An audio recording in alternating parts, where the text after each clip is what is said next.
यस्य मामेति पांडव।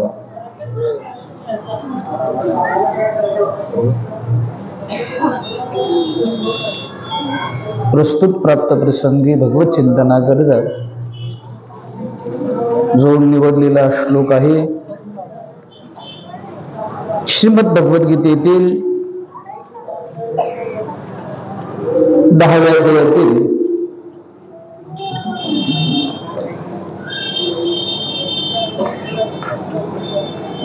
55 क्रमांकाचा श्लोक असून आवाज कमी ठेवा।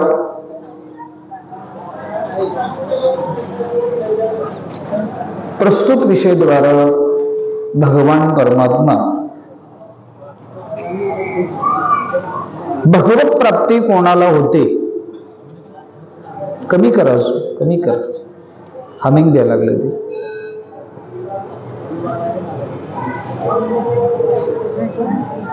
उपस्थित होपरी ग्रामस्थ भाविक सज्जन वारकरी सद्भक्तांच्या उपस्थितीमध्ये या उत्सवातील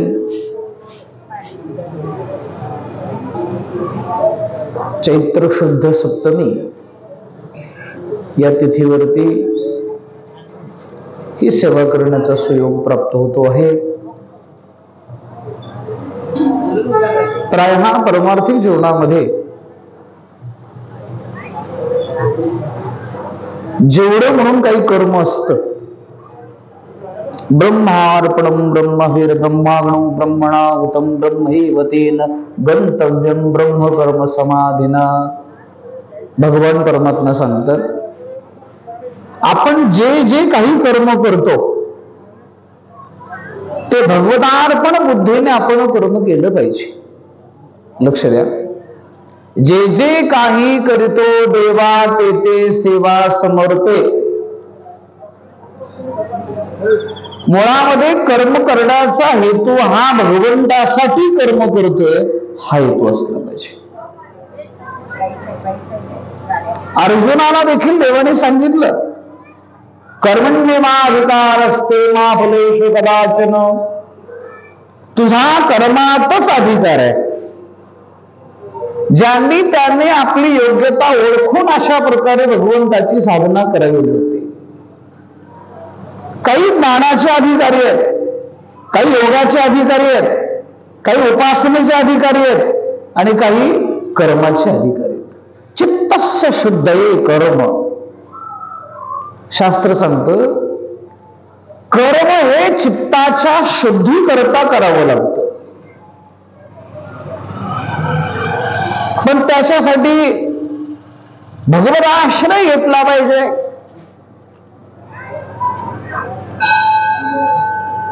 साधं आपण जर पाहिलं ना, मंदिराकडे येत असताना जी आपण पावलं चाललेलो आहोत, मंदिरामध्ये आल्यानंतर जर आपण म्हणलं जेवढं मी काही चाललेलो आहे हे भगवंताला अर्पण, हे चालणं सुद्धा जर अर्पण केलं तर तेही भगवंताला काय होतं, समर्पित होत। पण त्यासाठी भगवत बुद्धीने ते कर्म केलं पाहिजे। संसाराचं कोडं अगदी 0 मिनिटामध्ये संपतं।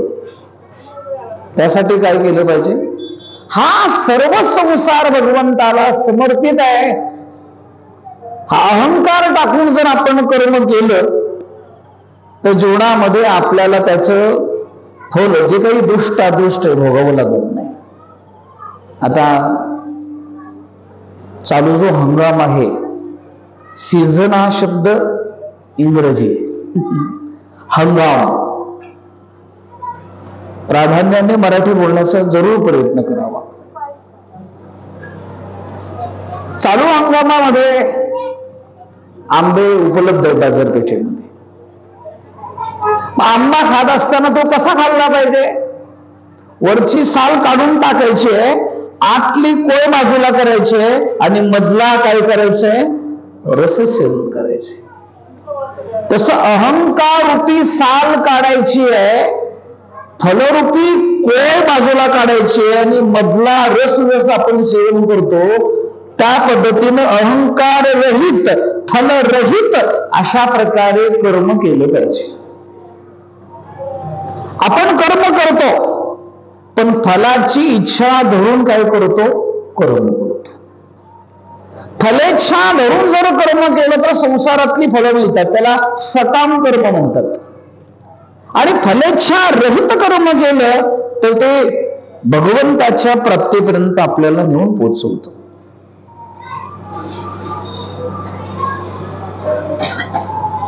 परमार्थ करत असताना आपलं पुण्य आपण जतन केलं पाहिजे बरं का. महाराजांनी वर्णन केलेलं आहे, काही काही माणसांना सवय असते आशीर्वाद द्यायची. आशीर्वाद देण्याकरता अगोदर आपल्या ठिकाणी पुण्य असलं पाहिजे, अधिकार असला पाहिजे. आणि जरी असला, त्या आशीर्वाद देण्याने काय होतं? तुमच्या जवळचं पुण्य खर्ची पडतं, त्याचं कल्याण होतं, तुम्ही रिकामी. बँकेमध्ये जर गेला तर एखाद्याच्या नावे जर आपण चेक दिला, लाख कोटीचा चेक दिला समजा, धरून चला, तो चेक दिल्यानंतर तुमच्या खात्यामध्ये तो चेक पास होण्याकरता काय पाहिजे? रक्कम पाहिजे. चेक लिहून दिला म्हणजे आशीर्वाद दिला, पण खात्यामध्ये रक्कम नाही, तो चेक बाउन्स होतो. बाउन्स झाला की पुन्हा काय करायला लागतं? शिक्षा आहे, दंड आहे, गोष्टी आहे. मला वाटतं आपले आशीर्वाद म्हणजे चेक बाउन्स झाल्यासारखंच आहे. आशीर्वाद देणं चालू आहे, पण जवळ आपल्या काही नाहीये. गोळा करण्याच्या अगोदर जर खर्च करण्याची वृत्ती सुरू झाली तर जीवनामध्ये जमा राहतच नाही. ते दोन्हीकडे लावा, परमार्थाच्या ठिकाणी लावा, संसाराच्या ठिकाणी लावा. साचलिया धन होईल ठेवणे. दररोज 1,000 रुपये जर जमा केले, महिन्याकाठी 30,000 रुपये होतात, वर्षाकाठी 3-4 लाख रुपये होतात. मग 3-4 लाख रुपये त्याला म्हणतात ठेवा, आणि 1,000 रुपयाला ठेवा म्हणतात का? नाही. ठेवा होण्याकरता थोडं थोडं थोडं त्याच्यामध्ये काय करावं लागतं? जमा करावं लागतं. तद्वत आपण थोडं थोडं थोडं पुण्य भगवतार्पण बुद्धीनं जमा करावं लागतं. जमा केल्याशिवाय ठेवा होत नाही. आपल्याला जमा करणं माहितीच नाही, आलं की खर्च करायचं. त्यासाठी आपण काय केलं पाहिजे बघा तुम्ही, जसं बँकेमध्ये 7 वर्ष 8 वर्ष बँक व्याजदर जसे असेल तशा पद्धतीने 7 वर्षामध्ये रामदुप्पट योजना आहे, 6 वर्षामध्ये आहे. पण एकदा ती रक्कम तुम्ही अशा प्रकारे फिक्स्ड डिपॉझिट केली की 7 वर्ष त्या रकमेकडे बघायचं नाही. तसं आपण जे केलेलं पुण्य आहे ते पुण्य, त्या पुण्याकडे पाहायचं नाही. आपण एकदा काशीला जाऊन येतो आणि 10 वर्ष सांगत राहतो मी काशीला जाऊन आलो. सांगण्याचा माझा मुद्दा इथे आहे, जे पुण्य आहे ते आपण सांगायचं नाही, हे जतन करावं लागतं. अशा पद्धतीने जे पुण्य आपण केलेले ते भगवदार्पण बुद्धीनं केलं पाहिजे. मत कर्म कुण मत परमो मत भक्त संग वर्जिता. भगवान परमात्मा सांगतात की जो माझ्या करिता कर्म करतोय, मला समर्पित होऊन अशा प्रकारे जो कर्म करतोय तो माझ्यापर्यंत पोहोचतोय. पण असा भक्त कसा असतो? मत भक्त संग वर्जित. जो माझा भक्त आहे तो संगरहित असतो. परमार्थामध्ये सर्वात महत्वाचा ज्याला परमार्थिक स्तरावरती अग्रेसर व्हायचंय त्याने एकटं राहायला शिकावं. तुका म्हणे आम्हा एकांताचा वास, नाही गुणदोष या ब्रह्मी ब्रह्मरस शिव सदा. येणे सुखे रुचे एकांताचा वास, नाही गुणदोष अंगायत. भगवान दत्तात्रयांचे जे 24 गुरु आहेत त्याच्यामध्ये एक गुरु कुमारिका आहे. पूर्वीच्या काळामध्ये साडी कांडली जायची. मग ते काही शालेय शिक्षण घेत असताना घरची कामं मदत करायची आई वडिलांना. आई वडील बाहेर गेले काही पाहुण्यांकडे, मुलगी घरी राहिलेली आहे, पण त्या मुलगीचं लग्न ठरलेलं होतं. आई वडिलांनी सांगितलं आम्ही घरी पोहोचेपर्यंत साळी कांडून ठेव म्हणे. म्हणजे त्याचे काय करायचे? तांदूळ करायचे, कांडून ठेव. नेमका प्रकार असा झाला, साळी कांडायला घेतलेली आहे आणि पाहुणे घरी आले. तिने लागलीच अशा प्रकारे चटई दिलेली आहे बसण्याकरता, पाणी दिलं, काही बोलली नाही. फार मोठी लज्जा राखलेली मुलगी ती. पाहुण्यांची व्यवस्था केली आणि आतमध्ये साळी काढण्याला सुरुवात केली. इकडे पाहुण्यांची बरदास्त झाली पाहिजे आणि वडिलांनी आईने दिलेलं कामही झालं पाहिजे. तिने साळी काढण्याला सुरुवात केल्यानंतर हातामध्ये जे काही कंकण होते ना, बांगड्या होत्या ना, त्या परस्परावर आदळल्यामुळे आवाज येऊ लागला. हातामध्ये कंकण असणं हे सौभाग्याचं प्रतीक आहे. तिने विचार केला आपल्या घरी आलेले जे पाहुणे आहेत त्यांना त्रास होईल, या आवाजाचा त्रास होईल. थोडीशी संदिग्ध भूमिका तिची होते. म्हणले जर हे कंकण काढावे तर सौभाग्याचं प्रतीक आहे, ठेवावे तर पाहुण्यांना काय होते? त्रास होतोय. जो काही अनेक कंकण होते त्यात बरेच काकणं काढली, दोनच ठेवली, इकडे दोन ठेवली. ऐका बरं का, लक्ष द्या. दोनच ठेवल्यानंतर पुन्हा ती परस्परावरती आदळल्यानंतर आवाज यायला लागला. तिच्या लक्षात आलं की दोन जिथे आहे तिथे बोलणं आहे, दोन जिथे आहे तिथे निंदा आहे, जिथे दोघे आहे तिथे संघर्ष आहे. मग याच्यातील एक काढलं, याच्यातील एक काढलं आणि ती काढायला सुरुवात केली. बांगड्या तर राहिल्याच, सौभाग्याचं प्रतीकही राहिलं, आवाज बंद झाला. आवाज कधी आहे? खोलीमध्ये एकटाच बसला, आवाज येईल का? कोणाशी बोलणार आहे?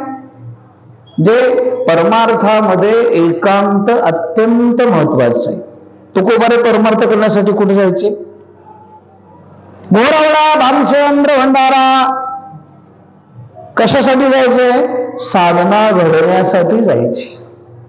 समाजामध्ये नोकऱ्यामध्ये राहिल्यानंतर परमार्थ घडत नाही. ज्ञानोबांनी 13व्या अध्यायामध्ये ज्ञानी आणि अज्ञानी पुरुषाची लक्षणं सांगताना असा विचार मांडलेला आहे, बहु एकांतावरी प्रीती जया जनपदाची खंती. ज्ञानोबा बोलतात ज्यांना प्रचंड एकांतामध्ये राहण्याची आवड आहे ज्ञानी आहे, ज्यांना लोकांतामध्ये जास्त राहायला आवडतं अज्ञानी आहे.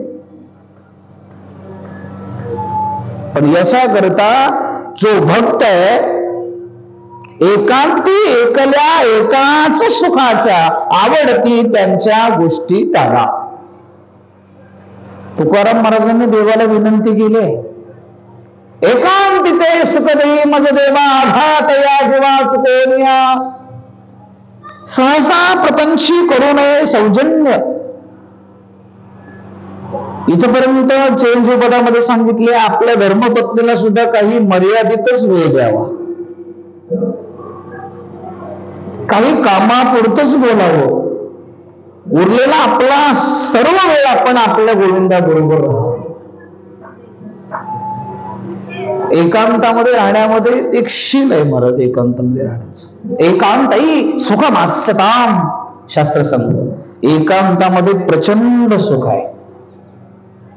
जर एकांतामध्ये राहण्याची आवड निर्माण झाली, समजायचं भगवंतांनी आपल्यावरती कृपा केलेली आहे. समजावं बरं का.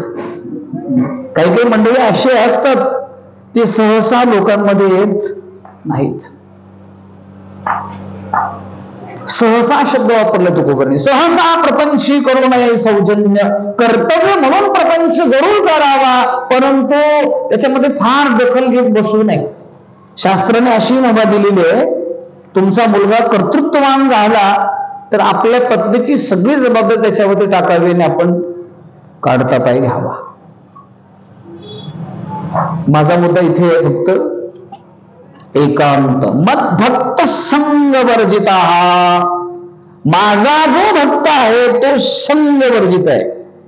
म्हणून तर महाराजांनी वर्णन केलेलं आहे, तुम्हाला देव मिळायचं ना, तुम्ही काय करा, न करीले संग राही रे ईश्वर, लागो नेदी मळ ममतेचा, या नाव अद्वैत खरे ब्रह्मज्ञान अनुभवा वाचून बडबडते. हे खरं अद्वैत ब्रह्मज्ञान आहे. समजा आपली पत्नी माहेरी गेली, मुलं नाही आहेत, किती आनंदाची गोष्ट आहे. ज्ञानेश्वरीचे पारायण होईल, गाथ्याचे पारायण होईल, काकडा करायला भेटेल, बाकीची कुठल्या जबाबदारी नाही आहेत, घरी आपलं मस्त होईल की नाही. पण नाही महाराज, काही काही माणसं आपला अनुभव सांगतात, महाराज घरी कोणी नाहीये, घर खायला उठलं म्हणतात. का? एकांत पचत नाहीये. पण भगवत भक्तांच्या बाबतीमध्ये जर विचार केला तर त्यांच्या ठिकाणी अशा प्रकारे संगरहितता आहे. साधकाची दशा उदास असावी, उपाधीन असावी, अंतर्बाही लोलुपता काय निद्रेते जन जनावे, भोजन करावे परिमित. या अभंगामध्ये महाराजांनी भगवंताच्या प्राप्तीकरता जो निघालेला साधक आहे त्याची आचारसंहिता काय असली पाहिजे.